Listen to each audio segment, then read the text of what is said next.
Yuma in the Imperial Valley. This is Sunrise on KYMA News 11.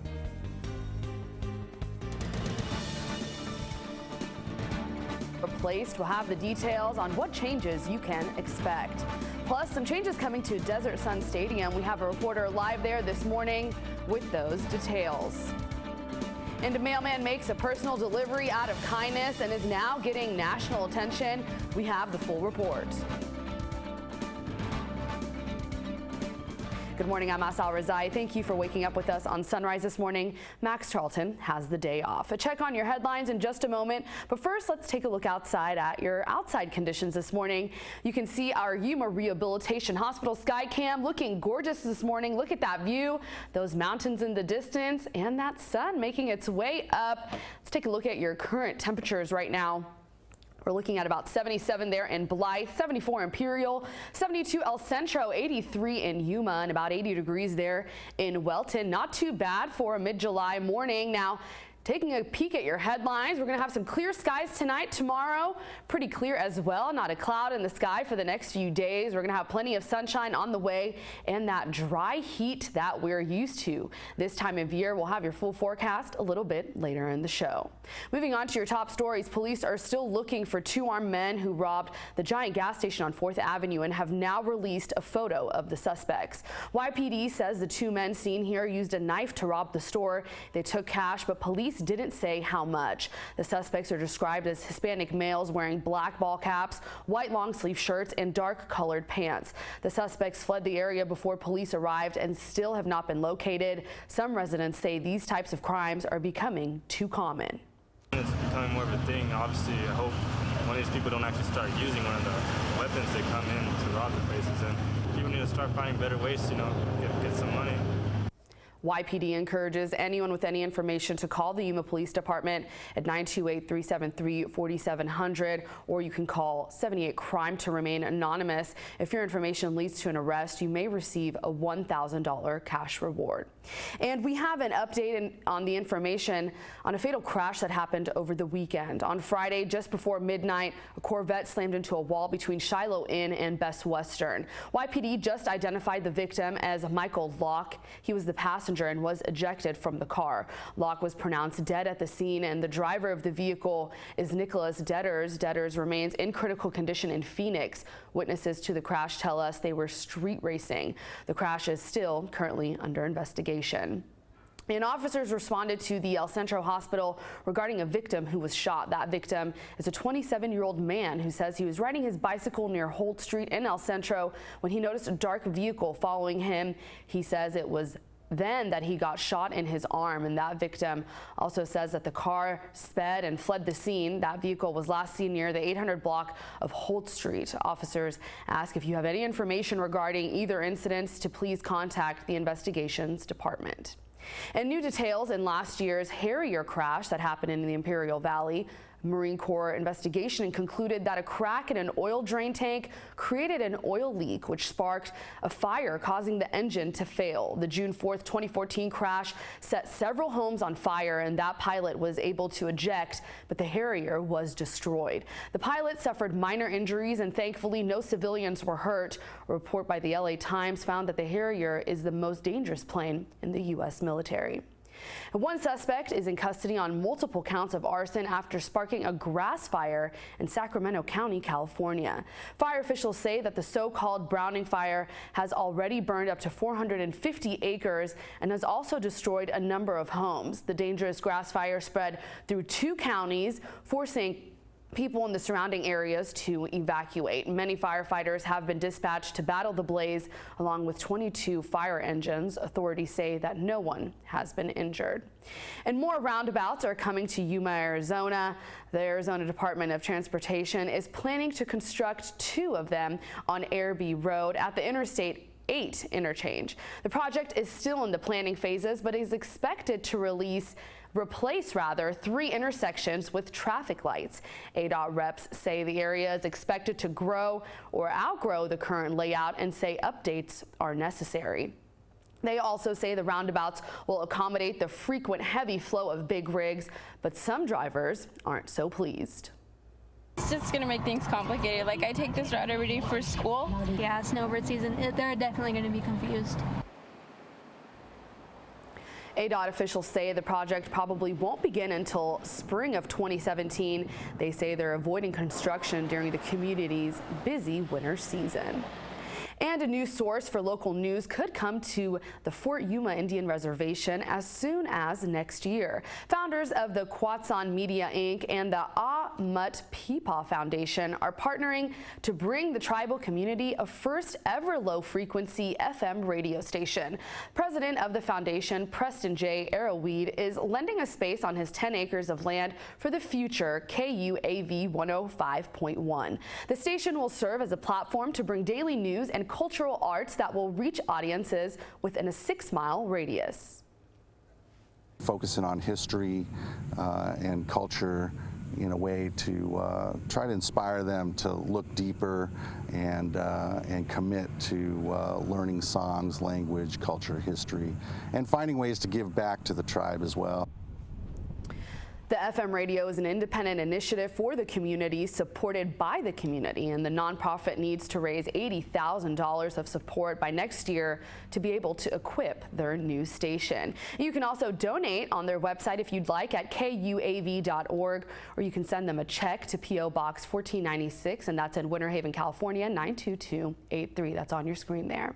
All right, and next time you visit Desert Sun Stadium, you might notice a change. News 11's Phoenix O'Connor is live at the stadium telling us what new additions we can expect. Good morning, Phoenix.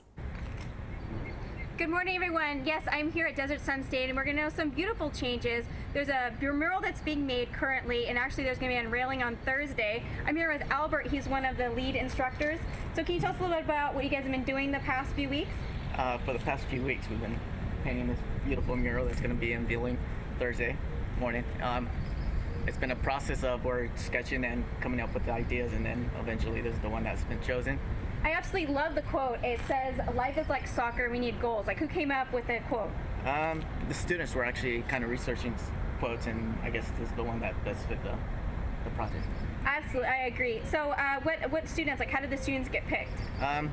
It's through the White Pick program. I guess it's an industrial new program that has been created, but it's been going on for, I guess, at least 2 years. But eventually they're selected to this year for this summer program. So, and that's how. So if there's anyone out there that wants to get involved in it, maybe next year, or really likes art, how do they get involved? I'm not really sure about that one. Okay, it's okay. We'll figure that one out. No worries. Okay, well, it looks beautiful. Is there anything, like, is there a few more days? Is it almost ready? What are we doing now? Where are we at with things? Little by little, it's just putting the finishing touches, working on the faces, and then by Wednesday it should be done. Okay, so all the students, they all came up with it all together, or was there a master person behind it? It was a group collaboration. Little by little, it's just everybody's input and kind of researching. Okay, so how many people are actually involved? 5 students. 5 students? Okay, all right, well, that's great. I think it looks awesome. Is there anything else? When are the soccer games going to start? I guess the last home game is this Saturday. This Saturday? I guess the soccer game's been going on for the past couple of months, but I guess will be ending.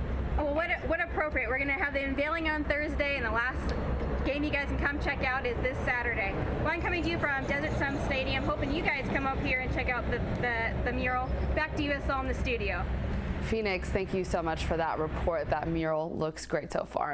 All right, moving on to some national news rather. A new video has been released of the man police say opened fire in a Lafayette movie theater checking into a Louisiana motel. The surveillance video shows John Hauser checking into the Motel 6 in Lafayette on July 3rd, just less than 2 weeks before police say Hauser shot 11 people, killing 2 before turning the gun on himself. The video also shows Hauser walking through the halls of the motel just 2 days before the mass shooting. Authorities say that John Hauser was once denied a concealed weapons permit in Alabama in 2006 because of a domestic violence complaint and a previous arrest in an arson plot.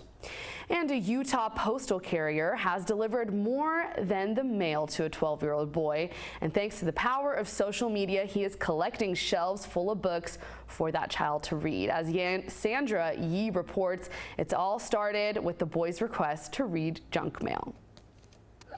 to open it like that. Matthew Flores No, that's not what you do. You don't break it off. is a typical 12-year-old boy. There, see? I think I fixed. He loves Legos. I like using my imagination. He also There, loves see? to read I just usually read the newspapers. That's your crane right there. and can get lost in what most of us consider junk mail. The advertisements. This is your guy. That's what Matthew was doing I'm here filling these boxes up. And when Ron Lynch saw him last week. a young man was standing here reading junk mail. As Lynch, who works for the Sandy Post Office, delivered mail. Asked me if I had any extra. Oh, yeah. Lynch found out Matthew reads newspapers because he doesn't have any books. And I asked him about going to the library, and he said he couldn't afford the bus pass. No, look, you see that? Matthew's situation. You see that ring? You know, I started reading very, very early age. My mother instilled a love of books in me. Tugged at his heartstrings. At 12 years old, he didn't want electronics. He didn't want to sit in front of the TV playing games all day.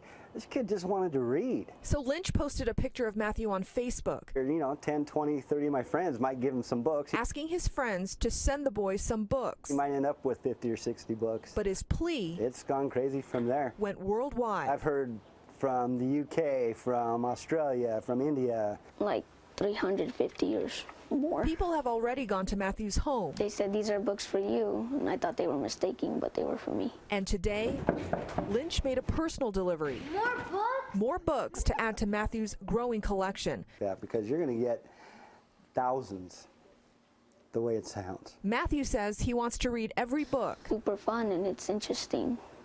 And plus, it gets you smarter. and share them with other kids too. I don't even know. I'm just super happy. Sandra, thank you so much for that report. Very heartwarming story there. And here's a close encounter of a cute kind. A pair of Colorado sheriff's deputies encountered this baby owl. Look how cute that is. Just hanging out in a rural road near Boulder. They stopped to get a look, and the baby owl was just as curious as the deputies. The little bird looks awfully curious as it twists and bobs its head at its new friends. Both this video and those photos have thousands of views on the sheriff's Facebook page. You also might have seen this on your Facebook feed already. One of the top comments has the deputy asking the owl, "Do you know why I stopped you?" And the imagined reply, "I don't give a hoot." Look how cute that is. All right. Coming up on Sunrise, the Arizona Cardinals are making NFL history, and it has nothing to do with the actual game, but more so who will be running the show. And we have some on and off rainfall that we had over the past few weeks. Can we expect a cool down? The details are in your full forecast next on Sunrise. Stay with us. Welcome back. 6:15 is the time. The beauty and fury of Mother Nature was evident in the skies over central Mexico. The Popocatépetl volcano in central Mexico spewed a large plume of ash, smoke, and steam into the sky just yesterday. Mexico's National Disaster Prevention Center says the volcano registered 44 low-intensity exhalations and 3 explosions.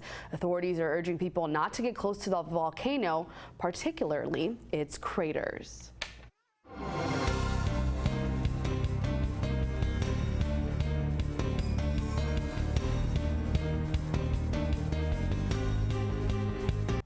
All right, taking a look at your outside conditions, I've got this gorgeous view of our sky cam behind me, sponsored by the Yuma Rehabilitation Hospital this morning. It's beautiful outside, folks. As you're heading out the door, a little humid out there, but that breeze is definitely something to enjoy this morning. Taking a look at your radar and satellite, not much activity happening here in the desert Southwest. Just a couple of clouds possibly rolling through, but mostly clear skies for the day. Temperatures currently, we're at 80 degrees in Welton, 83 in Yuma, 74 there in Imperial. We're at 72 in El Centro, also 77 there in Blythe. Nice for a July morning, not too bad. A little further out, we're at 68 in San Diego, 68 in Los Angeles at well, 79 there in Las Vegas, 81 in Tucson, warm this morning in Phoenix at 88 degrees, and chilly in Flagstaff as always at 49 degrees. And like I said, 83 degrees here in Yuma, something we're definitely used to for this time of morning. Now, taking a look at your radar and satellite regionally, you can see the remnants of that storm that was just south of the border this weekend. That's definitely out of the way. However, that left some clouds that are lingering rather, and some of those clouds hold lots of moisture, possibly bringing us some more moisture for those areas east of us there in Tucson and Phoenix. They might have some scattered showers over the weekend. However, for us here in Yuma and parts a little west of us there in El Centro, we're going to be pretty dry over the next few weeks. We're getting a little more comfortable with this dry heat that we've had, and that dry heat is definitely moving into our area from both sides. Now, what we can expect is humidity for sure over the next few days. That's definitely going to be hovering over our area, and we can't expect that to move out of the way anytime soon. And that humidity has definitely been on and off again. It's definitely here to stay until we get at least a little closer to the weekend. High temperatures for today, we're about 108 in Welton, 107 in Yuma. We saw this trend yesterday, folks. We're staying in that 108 triple temperature region, 108 all the way up to Imperial, and the highest in our region today, 109 in Blythe. Now, taking a look at your 8-day forecast in Imperial Valley, let's take a peek on Wednesday. We're at 107, hazy, hot, and humid. By Thursday, we have just a small percentage of rain precipitation there, 20%. Some scattered showers, possibly some thunderstorms. We'll be at 109 by Friday. Saturday at 110. Definitely going to be heating up as we approach the weekend. But by the time we are in this time next week, we can expect about 107, 109. We will not be getting into those 110s, thankfully. And in Yuma, that 8-day looking pretty much the same. 20% chance of precipitation there on Thursday and Friday. 104 there on Thursday, so a little cooler than what Imperial Valley has. But in Yuma on Saturday, Sunday, 107, 109 by Monday. Things will be heating up and definitely staying pretty humid here in the desert Southwest. We can expect some clouds rolling through, and our nighttime temperatures there in the mid and high 80s. Definitely going to be warm all around day and night. That'll do it for your full forecast. News 11's Border Wait Times, brought to you by Cocopa Casino.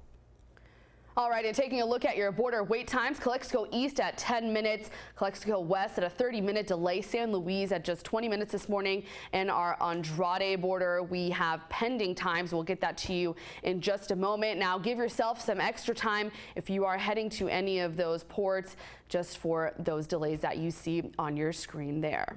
All right, and taking a look at a sports story that I really am enjoying this morning, the Arizona Cardinals have hired the first female coach in National Football League history. Jen Welter joins the team as a coaching intern for training camp and the preseason. Welter had been on the Texas Revolution's coaching staff in the Indoor Football League, and she played 14 seasons of pro football herself, mostly in a league called the Women's Football Alliance. Welter also holds a master's degree in sports psychology and a PhD in psychology as well. Arizona Cardinals head coach Bruce Arians said, quote, "I thought she was the type of person that could handle this in a very positive way for women and open that door." Cardinals training camp opens in Glendale, Arizona today.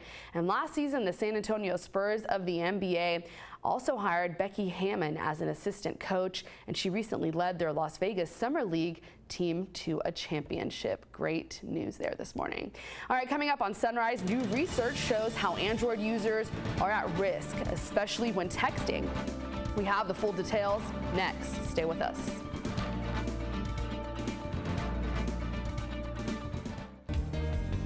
I'm sitting down with Patrick Getz. He is the Business Services Officer at YPIC, and we're talking about an upcoming job fair that's coming to Yuma. Patrick, can you tell me a little bit about how long we've been doing this? Absolutely. We've done this annual job and education fair for 3 years now, so this is actually the third event. And what's unique about this job fair is it's about 11 or 12 different organizations that actually sponsor the job fair. So the job fair is kind of like with the community in mind, as far as the Marine Corps Air Station, the Yuma Proving Grounds, Arizona Western College, Goodwill Workforce Development, Department of Economic Security, and it goes on and on and on. But it's a wonderful event, and it's open to the community, and the good thing is it doesn't cost anything. That's awesome. awesome. And then where and when exactly is this job fair starting? The job fair is going to start, it will be September 2nd, and it'll run from 9 a.m. to 1 p.m., and it'll be at the Yuma Civic Center. And is there any things that people have to do prior to the event? Yeah, actually, the registration for employers starts today, but the registration for job seekers, there will be a pre-registration, and it'll be on our websites. And what they'll be able to do is pre-register, so they don't have to stand in line, and they'll actually be able to print those out at the house, and they'll have scanners at the job fair, and they'll be able to walk right in. All right, awesome. And then as far as sponsors and stuff like that go, you said that there's a lot of people involved. And how does it actually work for people who haven't been to a job fair before? Are there tables set up, or how is it going to be? Yeah, right now, the way the Civic Center is set up, on the inside, there's enough room for 86 vendors. So that means there'll be 86 employers or educators or resources there. We'd like to stay or prefer with having mostly employers there. There will be also a workshop while we're there, because a lot of people that are looking for work aren't aware of LinkedIn. So they'll have a LinkedIn workshop, plus they'll have photographers there. So the people that actually go through the workshop will take their picture, email it to them so they can actually open up a LinkedIn account. Cool. It sounds like it's going to be a very eventful job fair. That's very exciting. And September 2nd is just around the corner, so I'm glad we're getting the word out now. And that'll do it for our job and education fair talk this morning. Patrick, thank you so much for joining us. Well, thank you for allowing us. Thank you. Asal, thank you for that. I'm Susana Martinez, taking a look at your consumer headlines for this morning. As part of a class action settlement, Nike and FuelBand have agreed to pay owners either a $25 gift card or a $15 check. The lawsuit against both Nike and Apple alleged that they made false claims about the fitness tracker's ability to track steps, calories, and even Nike fuel points, and that the companies didn't honor their product's warranty. The companies deny the claims but agreed to the class action settlement to avoid expensive and lengthy litigation. Anyone in the U.S. who purchased a FuelBand between January 2012 and June of 2015 is eligible. New research suggests that nearly 1 billion Android phones are capable of being hacked simply by receiving a picture via text. You don't even have to open a message for malware to download. The bug allows hackers to take full control of all device functions. All Androids made in the last 5 years are at risk. It could be the biggest smartphone flaw ever discovered. Zimperium, the company that identified the flaw, says it told Google about it in April and even provided a fix. But after more than 3 months, the fix still isn't widely available. And that was a look at this morning's Consumer Scan. Asal, back to you at the desk. Thank you so much for that. A look at your top stories when we see you on the other side of this Tuesday morning.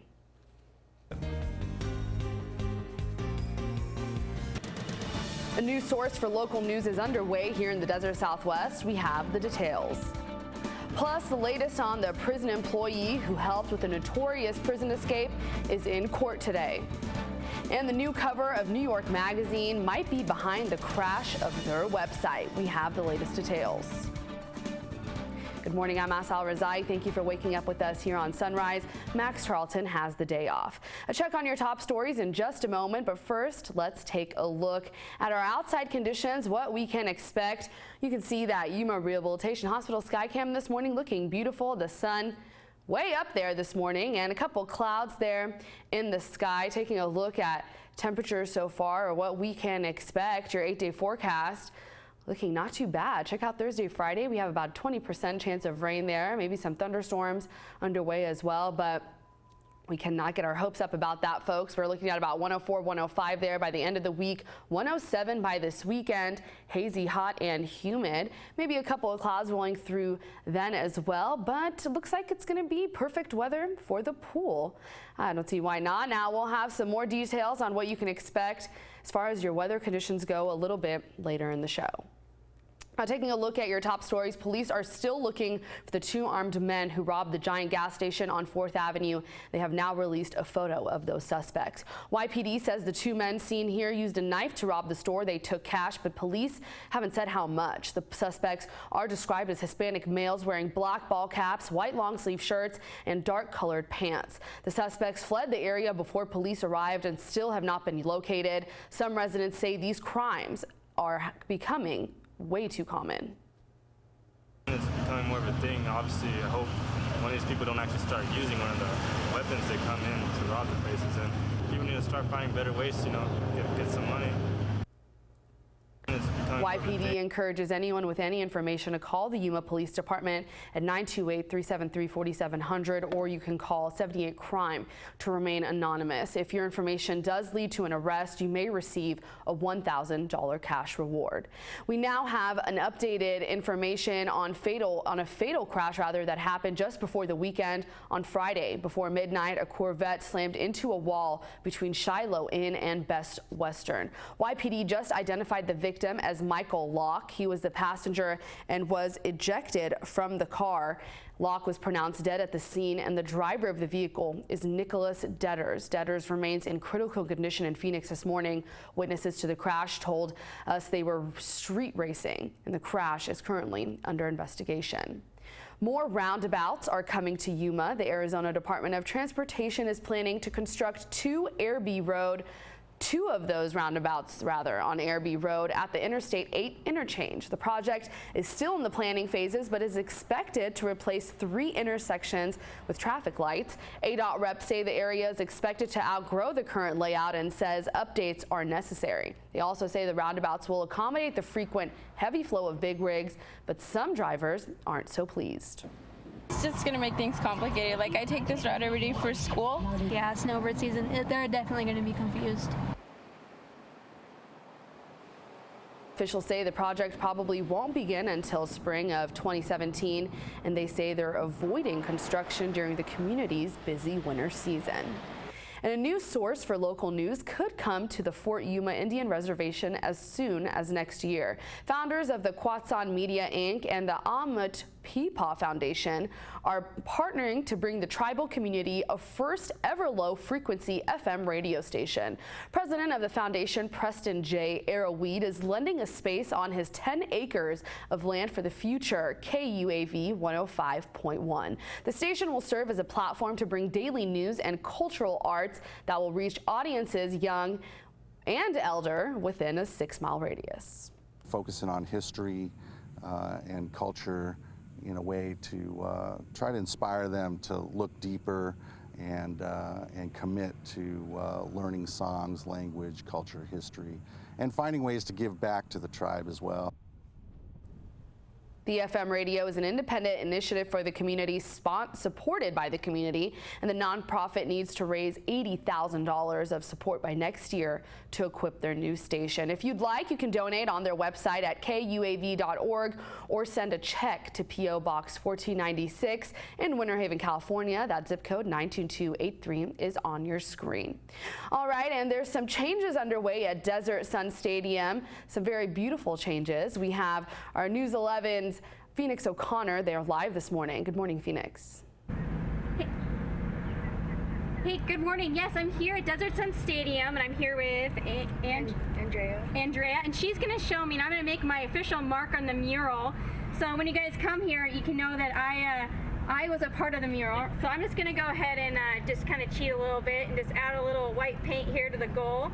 And then tell me a little bit about what it's like to have been a student and be a part of this program. I think it's pretty great. I really enjoyed it. I mean, it was pretty cool knowing that a lot of people are going to look at it, and like soccer fans are going to come out here and look at it, and like I painted on here, so I think that's a cool thing. Yeah, it's definitely going to be here and last for a while. Like, so when is are you excited for the actual unveiling? Yeah, I think it's pretty nice. Okay, which is going to be on Thursday. Who's all going to be here? Friends and family and the whole crew that painted on here. Okay, so would you suggest like other teenagers would you suggest they start in the program as well? Yeah, I really enjoyed it. I think a lot more people would enjoy it too. It's a good experience. Yeah, I absolutely love your guys' quote that you guys all group came up with. It's called "Life is like soccer, we all need goals." Like, how did you guys come up with that? We searched it up online. We were just looking up like soccer quotes, and I think this one just fit with this. Okay, all right, and then we have Anna, who's actually in charge of the whole entire event. She's gonna give us a little bit more details. So she's the leader behind the whole group. So how was it just getting everyone involved? It's actually a really, we work with YPIC, Youth Poverty Industry Council, and we've been doing it for the past, at least me, for the past 11 years. And I've worked with a great team, Albert Escalante and Melissa Zaragoza. And like I said, it's a very easy program. We've done it, and it's such a good program, just like what Andrea said. Oh, can you tell us a little bit more about the unveiling that's going to happen on Thursday? I can't show you the whole mural because you're actually going to see it all on Thursday or at Saturday's night soccer game, which is the last game of the season. It's going to be this Thursday from 8 to 9. We invite all of you to come and be present. And like I said, people will be here, family will be here, and I'm just glad that this program is going on for the past 17, 18 years, and I've been doing it for the past 11 with Albert and Melissa. Okay, so if you guys want to see this mural in absolutely full, beautiful effect, come here to the unveiling on this Thursday morning from 8 to 10, or come join the soccer game, the last game of the season. You need to guys come check it out. It's a beautiful thing. I hope you guys enjoy it. It's going to be added to the community here in Yuma. I'm coming to you from Desert Sun Stadium. Phoenix O'Connor, back to you, Asal. Phoenix, thank you so much for that wonderful report. Moving on to a ceremony in Hawaii that could be the first step in bringing relief for military families who lost loved ones in the attack on Pearl Harbor. The dignified transfer of remains ceremony took place at the National Memorial Cemetery of the Pacific, known as the Punch Bowl Cemetery. Jay Cunningham was there. An honor guard made up of members from each military branch escorted the remains of men killed nearly 3/4 of a century ago while serving on board the USS Oklahoma. The remains will go to our lab right here in Hawaii, and we'll go through some cleaning and some dental processing, and then the remains will go to our lab in Omaha for fuller accounting. One by one, the honor guard took 5 caskets from the Punch Bowl grounds. Some of the graves are commingled, so it's not clear how many will be identified. Officials told me they're confident they'll be able to identify all the remains. It's the families that are still suffering, so we're here to make sure that we honor their memory, and we also do everything that we can to ensure that the remains are handed back to the loved ones. The area of Punch Bowl where the dignified transfer took place is called the unknown section, and you don't have to look far to find out why. 7 unknown from the USS Oklahoma, just feet away, another 7 unknowns from the USS Oklahoma. This dignified transfer, it starts the process of trying to identify all those service members on that ship killed on that day, December 7th, 1941. We're on pace. I think we'll be done with the disinterments in October. And then obviously the work has already started, but the hard work will continue over the next couple years to do the full accounting of all 388 sailors and Marines. It's a process that could take years, but will give many families a lifetime of peace. Jai Cunningham, KHON2 News.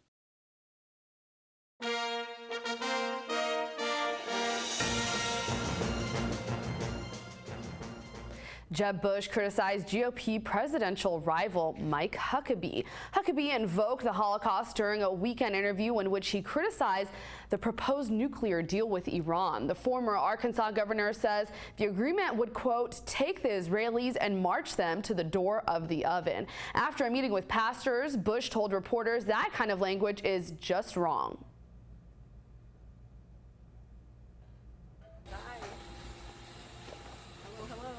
All right, and Hillary Clinton called climate change one of the most urgent threats of our time and announcing renewable energy goals should she become president. She also blasted comments by Republican presidential candidate Mike Huckabee as offensive and totally unacceptable. Clinton toured the main regional transit station in Des Moines, which receives the highest green building certification available. She later criticized climate change skeptics and warned of that the reality of global impacts are unforgiving. As president, Clinton wants to surge 500 million new solar panels across the country and generate enough renewable energy within 10 years to power American homes. And TV ad spending on behalf of Republican presidential candidates is exponentially heavier than it was at this stage in the last election. The campaigns and outside groups backing them have spent nearly $8 million so far, and ahead of the first Republican debate on August 6th, that debate is restricted to candidates in the top 10 of national polling, which may be spurring more aggressive ad strategies. The 2 biggest spenders so far are outside groups backing Senator Marco Rubio and Governor John Kasich. Now, only about $1 million was spent on ads at this point in the 2012 Republican contest. Very interesting stuff there.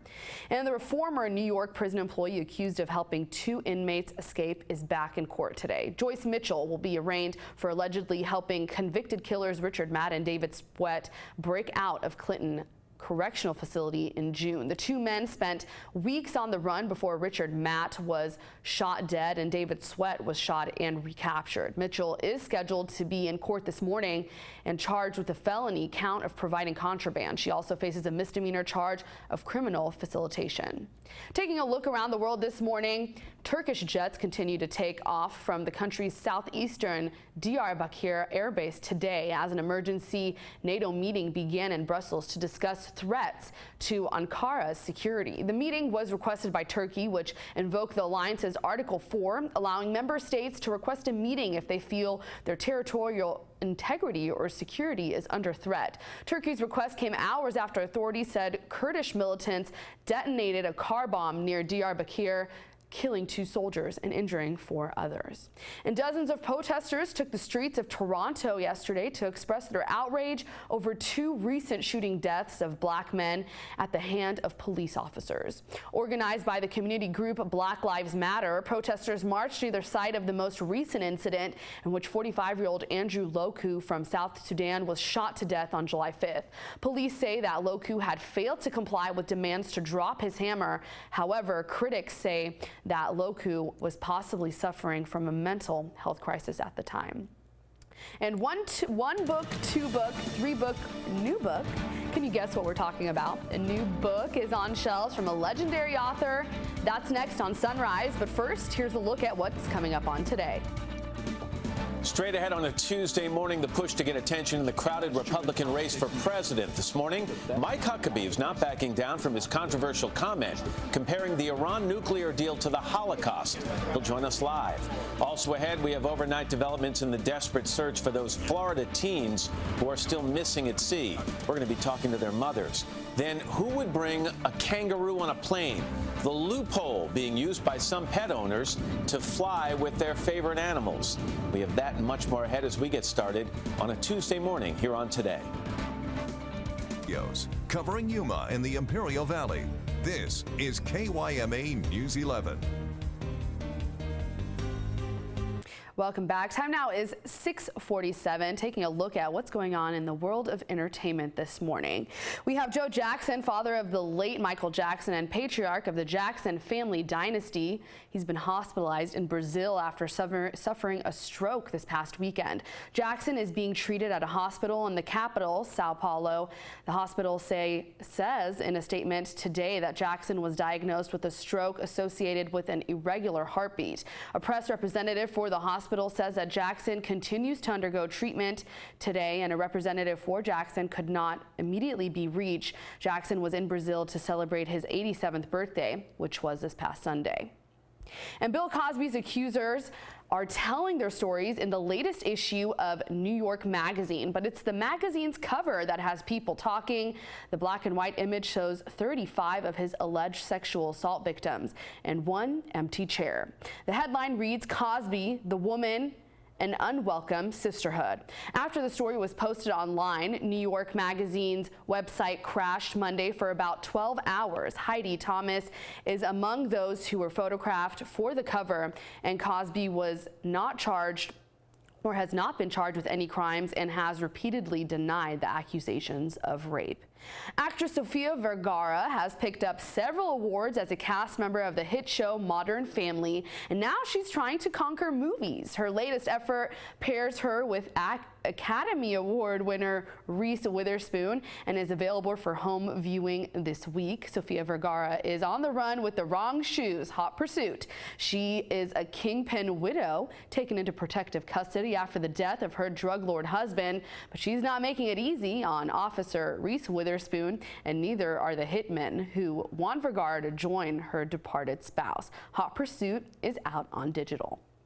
The first new Dr. Seuss book in 25 years is now available. Random House says 1 million copies of What Pet Should I Get were printed to keep up with demand. The book is believed to have been written more than 50 years ago, and Dr. Seuss, whose real name was Theodore Giselle. He died in 1991. His widow found the manuscript for What Pet Should I Get shortly after his death, but set it aside. It was rediscovered 2 years ago. Random House says it expects to release more Seuss works from the found materials. All right, and that'll do for your entertainment headlines. Next up, we have your full forecast. Stay with us.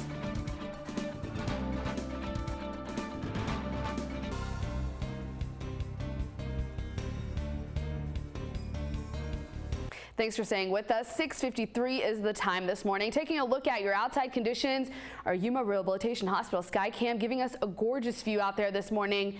Check out those skies. A couple of clouds there, as you can see in those mountains in the distance. Gorgeous. Now let's take a look at our outside radar and satellite conditions right now. No clouds in the sky, or no heavy clouds, actually, not holding any precipitation or moisture as far as that goes. However, some clouds will be rolling through our area within the next couple of days. We can't expect anything other than that. Our high temperatures, or our temperatures right now, 79 in Welton, 83 in Yuma, 72 El Centro, 74 Imperial, 77 degrees in Blythe this morning. A little further out, 74 there in Palm Springs and San Diego, 69, 68 in Los Angeles, in Las Vegas, 79, 81 in Tucson, and up to 90 in Phoenix right now, 49 in Flagstaff this morning. Now taking a look at your radar and satellite for our region, we can expect some clouds moving in through our area, but no rain in our forecast for today. Our future temperatures will show you that we have that dry heat moving into the desert southwest from both sides. Now we can expect that dry heat to also have some humidity that's going to be lingering around over the next few days. It's definitely, we're not going to get any relief of any humidity at all until about this weekend. Now taking a look at your on again and off again future temperatures. There we go. A little problem with our slides here, but keeping it moving right along. High temperatures for today. Here we go. 108 in Welton, 107 in Yuma, 108 in Mexicali, and that's the trend all the way up to 108 in Imperial, 109 in Blythe, the highest in our region there. Now taking a look at your 8-day forecast, folks, Imperial Valley, not too bad. Take a look at this. We're Wednesday at 107, Thursday, maybe some precipitation, but don't get your hopes up. That might not even be happening. Very small percentage or chance of rain there. By Friday, we'll be at 109, 110 by Saturday, Sunday at 108, 109 there on Monday. In our 8-day in Yuma, pretty much the same. We have a small percent chance of precipitation there on Thursday and Friday. Saturday by 107, so not quite as high as Imperial Valley, but definitely pretty hot. Now by Monday, we'll be at 109, and those temperatures will continue to climb there, folks. And that'll do it for your forecast here in the desert Southwest. News 11's Border Wait Times, brought to you by Cocopa Casino.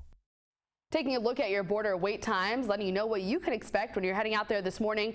Calexico East at 10 minutes, Calexico West at 20 minutes, San Luis 25-minute delay, and Andrade updated there at 45 minutes. If you are heading out to any of those ports, make sure giving yourself a little bit of extra time. Those delays will be getting higher and higher as we move on with our morning. All right, and don't forget to reach out to us on Facebook and Twitter if you have any story ideas or just want to say hi. You can find me at As I'll Reside TV, and you can find my co-anchor Max at Max Charlton. Also, don't forget to follow us on Facebook, facebook.com/As I'll Reside TV for me. You can find Max at facebook.com at Max Reports. For all the latest details and news updates, you can visit us at KYMA.com. We'll keep you in the loop. We'll be right back after this.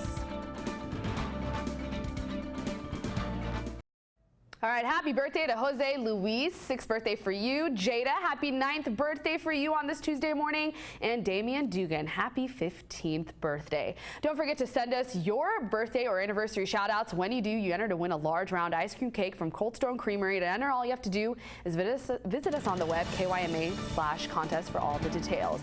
And that'll do it for Sunrise this morning. Thank you so much for waking up with us. We'll see you tomorrow morning at 6 a.m. Have a great day.